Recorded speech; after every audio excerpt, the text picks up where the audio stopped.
Hello नमस्कार श्री स्वामी समर्थ। आजच्या व्हिडिओमध्ये तुम्हा सगळ्यांचं मनापासून स्वागत करते। आज आपण माहिती पाहणार आहोत पौष महिन्यातल्या रविवारी आपल्याला सूर्यनारायणाची पूजा मांडणी आपल्याला काय नियम पाळून करायची आहे ती सविस्तर माहिती आपण आपल्या या व्हिडिओमध्ये पाहणार आहोत।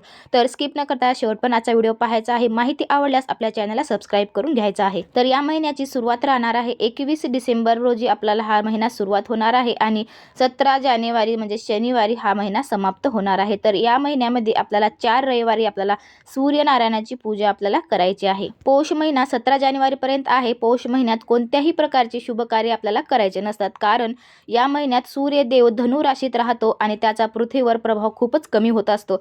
पण हा महिना दान आणि उपासनेच्या दृष्टीने खूप चांगला मानला जातो।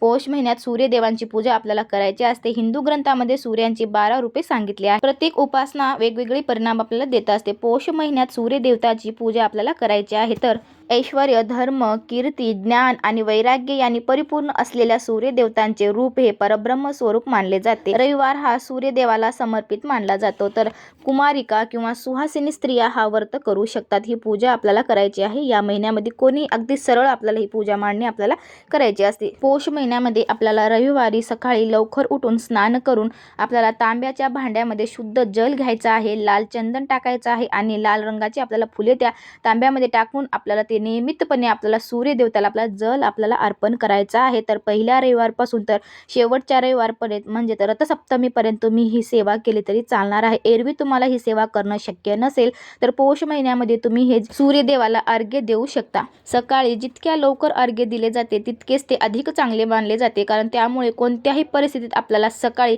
9 वाजेपर्यंतच आपल्याला अर्घ्य द्यायचा असतो सूर्याला। सूर्याला अर्घ्य देत असताना साधा मंत्र तुम्हाला म्हणायचा आहे, ओम सूर्य देवताय नमः। समोर मी तुम्हाला सांगणारच आहे कोणकोणते मंत्र आपल्याला पठण करायचे आहे ते। आता पाहूया आपल्याला पूजा मांडणी अगदी साध्या पद्धतीने कशी करायची आहे ते। सर्वप्रथम आपल्याला दिवा प्रज्वलित करून घेऊन ही पूजेला आपल्याला सुरुवात करायची आहे आणि ही पूजा तुम्हाला तुळशीच्या समोर म्हणजे जिथं सूर्याची किरण पडतील त्या ठिकाणी आपल्याला ही पूजा मांडायची आहे। जर तुमच्याकडे गॅलरी वगैरे नसेल तर तुम्ही ही पूजा तुमच्या देवघराच्या समोर पण मांडू शकता। दिवा प्रज्वलित करून घेऊन दिव्याला हळद, कुंकू, अक्षदा, फूल आपल्याला अर्पण करून घ्यायचं आहे। दिव्याला हात जोडून आपल्याला नमस्कार करून घ्यायचा आहे। त्याच्यानंतर आपल्याला प्रथमपूज्य श्री गणेशाची स्थापना आपल्याला या ठिकाणी करून घ्यायची असते। तर प्रथमपूज्य श्री गणेशाची स्थापना करण्यासाठी आपल्याला 2 विड्याचे पानं घ्यायचे आहे। 2 विड्याच्या पानावर आपल्याला थोडेशा अक्षदा आपल्याला अर्पण करून गणपती स्वरूपात आपल्याला सुपारीची मांडणी करायची आहे, किंवा तुम्ही गणपती बाप्पाची मूर्ती जरी घेतली तरी या ठिकाणी चालणार आहे। सुपारी रूपामध्ये या ठिकाणी मी गणपती बाप्पाची स्थापना करून घेतलेली आहे।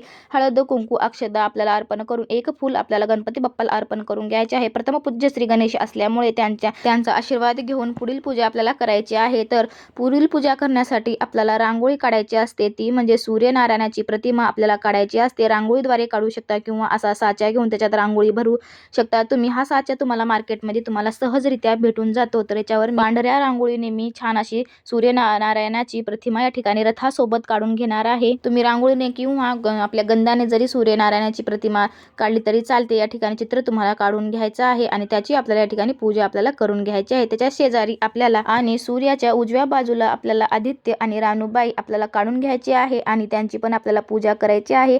आणि इकडल्या साईडला आपल्याला गोपद्म आपल्याला काढून घ्यायचे आहेत, म्हणजेच गायीचे पावलं आपल्याला ठिकाणी काढून घ्यायचे आहेत।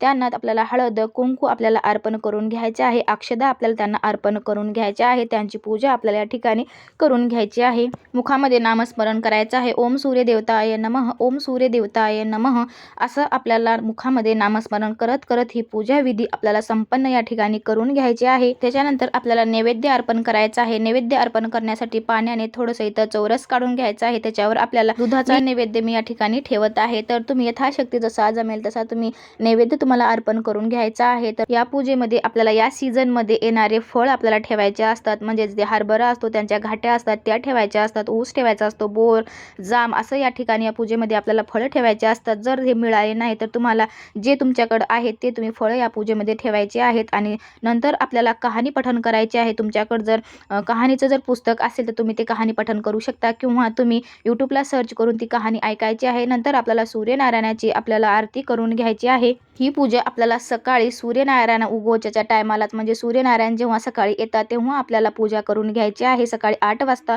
ही पूजा संपन्न झाली पाहिजे याची आपल्याला काळजी घ्यायची आहे. तर सकाळी लवकर उठून सूर्याला अर्घ्य देऊन स्वच्छ स्नान वगैरे करून आपण स्नान करत असताना आपल्या अंघोळीच्या पाण्यामध्ये आपल्याला थोडंसं गंगाजल आपल्याला थोडंसं टाकून घ्यायचं आहे आणि अंघोळीला सुरुवात करण्याच्या अगोदर आपल्याला श्री नारायणाचे नामस्मरण करून आपल्याला स्नान करून घेऊन मग आपल्याला अशी पूजा आपल्याला मांडणी या ठिकाणी करून घ्यायची आहे. आपल्याला उपवास पकडायचा आहे, दिवसभर उपवास पकडायचा आहे. संध्याकाळी सूर्य मावळायच्या अगोदरच आपल्याला उपवास सोडायचा असतो. त्याच्यानंतर आपल्याला काहीच खायचं नसते. आणि अजून एक नियम आहे तो म्हणजे आपल्याला केस विंचरायचे नाही. जेव्हा सूर्य उगवतो त्याच्या अगोदरच आपल्याला केस विंचरून घ्यायचे आहेत. जर तुमच्या घाईगडबडीमध्ये तुमचं केस विंचरणं राहिलं असेल तर तुम्ही दिवसभर केस विंचरू शकत नाही. तर म्हणून तुम्ही ही काळजी आपल्याला घ्यायची आहे. उपवासामध्ये तुम्हाला फळं घ्यायचे आहेत, गोड पदार्थ तुम्हाला खायचे आहेत, मीठ तुम्हाला उपवासामध्ये तुम्हाला वापरायचं नाहीये. सूर्य मावळल्यावर पाणी सुद्धा तुम्हाला प्यायचं नाही. सूर्य मावळायच्या अगोदरच तुम्हाला हा उपवास सोडायचा असतो. संध्याकाळी उपवास सोडत असताना जो कोणता तुम्ही तुमच्या उपवास सोडताना स्वयंपाक बनवलेला असेल तो स्वयंपाक तुम्हाला या पूजेपुढे तुम्हाला अर्पण करायचा आहे. म्हणजेच नैवेद्य तुम्हाला दाखवायचा आहे, देवांना अर्पण करायचा आहे, तुळशींना पण नैवेद्य दाखवायचा आहे.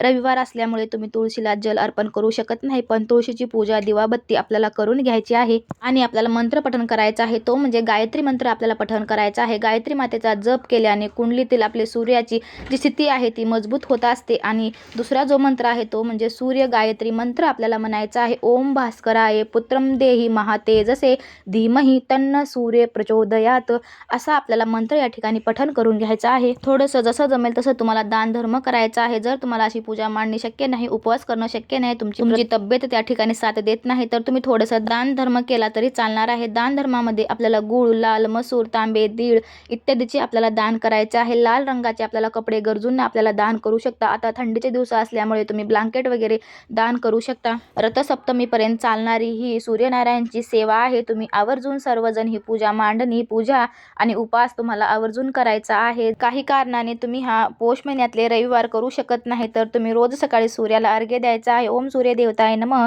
असा मंत्र तुम्हाला पठण करायचा आहे. थोडंसं दान धर्म यथाशक्ती जसं जमेल तसं तुम्ही दान धर्म करून घ्यायचा आहे.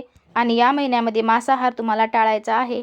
या पूजेचं उद्यापन कसं करायचं आहे तो व्हिडिओ आपण आपल्या चॅनलवर लवकरच घेऊन येणार आहोत. तोपर्यंत हा व्हिडिओ तुम्ही पहा आणि ही माहिती जर तुम्हाला कशी वाटली मला नक्कीच सांगा. आपल्या चॅनलवर जर तुम्ही नवीन असाल तर आपल्या चॅनलला सबस्क्राईब करायला अजिबात विसरू नका. पुन्हा भेटूया अशाच एका छान व्हिडिओसोबत. तोपर्यंत तुम्हा सगळ्यांना श्री स्वामी समर्थ. बाय बाय सगळ्यांना. शेवटपर्यंत व्हिडिओ बघितल्याबद्दल मनापासून धन्यवाद करते.